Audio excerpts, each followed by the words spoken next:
Hi you guys! So today we're going to solve quadratics by factoring. It's really fun. So remember, we're looking for roots, zeros, solutions when we're solving quadratics, which are x-intercepts. All of these three words mean x-intercepts. So when you're solving quadratics, you're always looking for x-intercepts. And how you get the x-intercepts is by setting the y to 0. One of my previous videos, I said, when y is negative, I meant when y is 0, that's an x-intercept. So we've learned the method of graphing to solve quadratics. We've learned solve by square root, which is when there is no middle term of the quadratic. And now we're learning factoring. I put little cute dots in between to make it cute. So the first step to factoring, set to 0, always. Or solving by quadratics by factoring, the first step is set to 0. That's with any solving quadratics though. You always set to 0 first. Second step, you factor. Third step, you set those factors to 0 and then solve. So it's really 3 easy steps, and factoring is the hardest part, but we've already learned that, so you're gonna be golden. So find the zeros of each quadratic. That's our directions for the following examples. So step 1, you have to set it equal to 0. Hold on. Excuse me. Okay. First step, we have to get this equal to 0. So I have to bring this 27 over. That would be the easiest way to set it to 0. I could also bring the x squared and the 6x over to this side, but then I'd have a negative x squared, and it's a lot harder to factor when the a value is negative. So I'm going to bring the negative 27 over to make this x squared plus 6x minus 27 equals 0. Bada bing, bada boom. We got it set to 0. Now, let's see if I can hold this paper down with nail polish so it's easier to write. Now we need factors of minus 27 that add up to 6. So how I was teaching you guys is making little charts. So we need factors of minus 27 that add up to 6. That'd be positive 3, or positive 9 minus 3. Those two things will multiply together to get minus 27 and add up to get 6. So x plus 9, x minus 3. Those are the that's now the fully factored form of this quadratic. If you FOILed it back out, you would get back up to that quadratic. Now these factors are still set to 0. So you keep those factors set to 0 and solve. This is the new thing. So you guys have known how to factor. If you don't remember how to factor, watch my old videos. Now this is the next thing. You set the factor themselves, that x plus 9 to 0. You solve.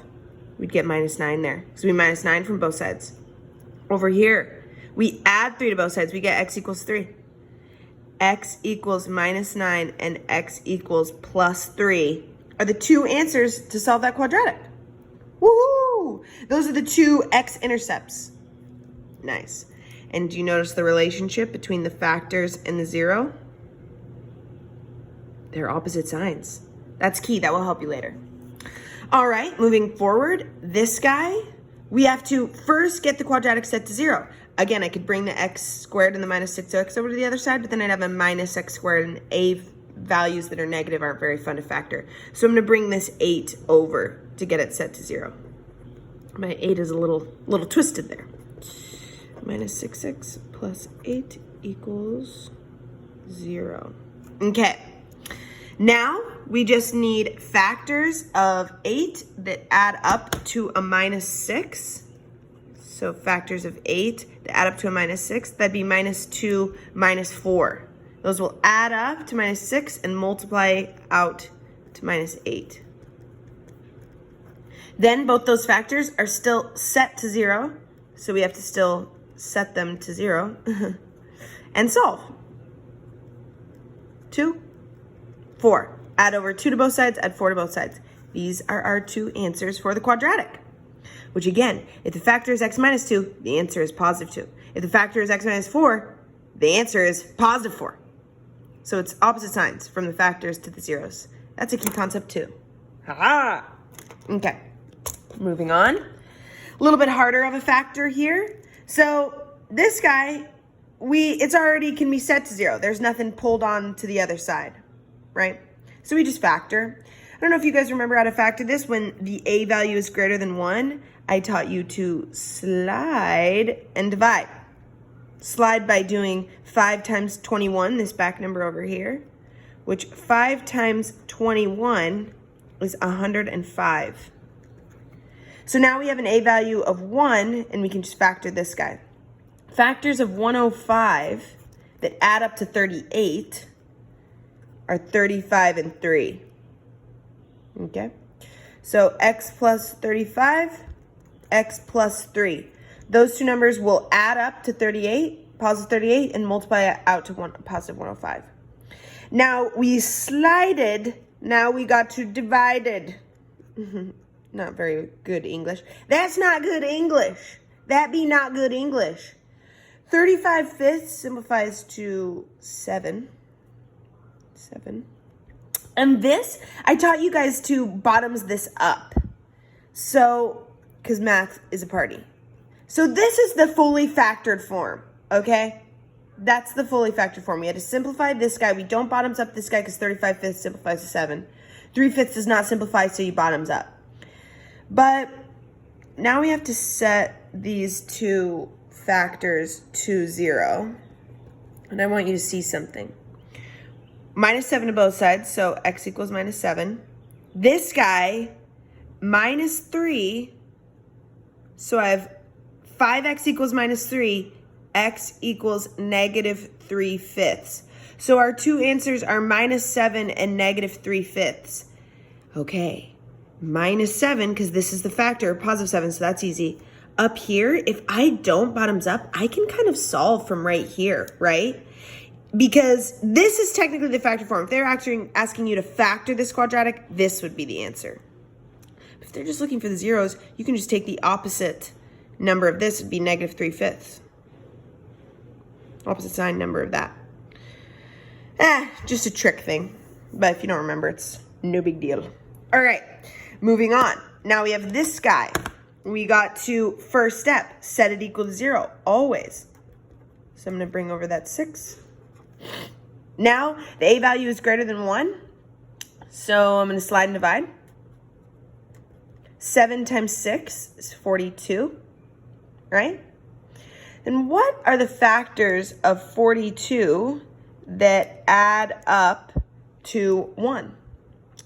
Or negative 1. So any factors of negative 42 that add up to negative 1. That would be negative 7 plus 6. And if you're like, how is she getting these? How do you know those so fast? It's a lot of practice. A lot of practice. And just breaking down the numbers. Like, honestly, I think about what are the only factors I really know of 42? 6 and 7 are the first ones I think of. Because I don't even know. I guess you could do 2 and 21. But 7 and 6 are the first ones I think of, so then I'm like, okay, how do I make those signs work? If I do plus 7 minus 6, that'd get a positive 1. So minus 7, did I say that right? If I do a positive 7 minus 6, that'd get a positive 1. So minus 7 plus 6 would get a negative 1. And then they multiply together to get 42. So then I factor them out. But then we slided, we have to divide by what we slid. 7 over 7 simplifies to x minus 1. And this guy cannot simplify. But we can pull the answers from this. The answers are always the opposite signs of the factors. So it would be positive 1 and minus 6/7. These are well, might as well circle it. Yeah, so these are the actual solutions. What do I mean by the solutions? They are the roots, they are the zeros, they are the x-intercepts of this quadratic. Visually, 1 and negative 6/7, and it's a positive quadratic, so it's opening up, it would look like that. Crazy, right? Okay, I just got a few more examples for you. Hit it home. So this guy's already set to 0, so we just factor, slide and divide, because the A value is bigger than 1. Factors of 60, negative 60, that add up to a positive 4 would be x plus 10, x minus 6. And again, it's just like the only things the first factors I think of negative 60 are 10 and 6. And then I'm like, okay, how do I get that to 4? Plus 10 minus 6. Then we have to divide by what we slid. And if you guys watched my earlier video that I posted today on Teams from a PowerPoint, This was one of the examples, and I didn't visually get to write it down, so I'm doing it here. The answers, so 10/5 simplifies to 2. This is simplify. The answers are always the opposite. So plus 2, the answer would be -2. This is a -6/5, so it would be +6/5. Those are the two places that quadratic crosses the x-axis. These are the two answers. Okay, only a couple more. Stick with me, stick with me. So this guy, already set to 0. Beautiful, amazing. Now, we could slide and divide, do factors of 90, 9, but it won't work very well. Because, do you remember the first step of factoring? GCF, baby. GCF. You have to remember to do that. Slide and divide doesn't work if you don't take the GCF out first. I think I have a crumb underneath my piece of paper. Okay. Then we factor this guy. So we wanted factors of -10 that added up to 3. -10 that added up to 3. It'd be +5 -2, right? That will multiply out to -10, add up to a -3. Now look here. So there's a GCF here that is just a number. Then there's this factor and this factor. What we've been doing is we've been setting these factors to 0 and solving, right? And that's how we get -5 and 2. We've actually been doing that in our heads of being like, okay, the factor is x minus 2, the answer will be 2. The factor is x plus 5, the answer will be -5. This 3, if you set that to 0, 3 equals 0. What? No, it doesn't. Bye. That doesn't matter. That doesn't mean anything.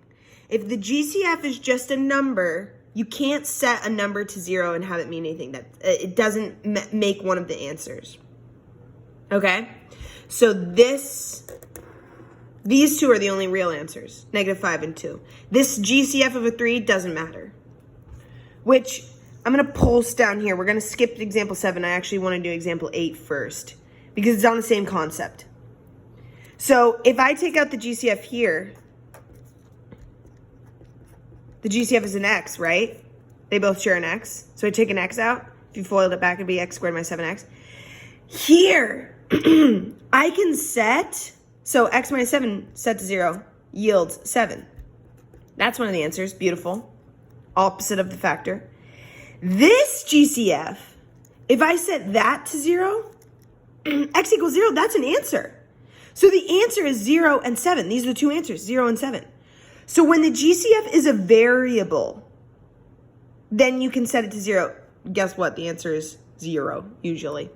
But when it's just a number, it does not make an answer. If the GCF is a variable, it can make an answer. Beautiful. Okay, we're cutting short on time here. Gotta go quick. This one's a little bit trickier of everything. So the first step of a quadratic is to set it to 0, right? So I could bring this 5x squared and this minus 25x over, or I could bring this 5x and this minus 40 over by minusing 5x plusing 40, or plusing 25x minusing 5x squared. But if I bring these ones to this side, I will get a minus 5x squared. So not only is the a value bigger than 1, but then it'd also be negative. That's a little scarier. So I'm going to bring these guys over to this side to get it set to 0, okay? Those cancel. So 5x squared, then minus 5x, 25x minus 5x, minus 30x, plus the 40. Now it's set to 0, because I brought these things over, okay? Then, first step of factoring, GCF. If you don't remember that, your life will be a lot harder, I'm telling you. I'm telling you, it gets so much harder when you don't remember to do a GCF. Factors of 8 that add up to minus 6. We actually did one very similar to this on the page before. Still has that GCF out there, but does the GCF matter? Will that make an answer? No, because it's just a number, it's just 5. So that doesn't make an answer. You can't be 5 set to 0, what? But I can set x minus 4 to 0 and x minus 2 to 0. And I can get answers of x equals 4 and x equals 2. Yeah, baby. I have 20 seconds left till YouTube cuts me off with a 15-minute. This is solving by quadratics. It's amazing. Make sure you always set it to 0, factor it, set those factors to 0, and you solve. Set it to 0, factored it, set those factors to 0, solved. Woo!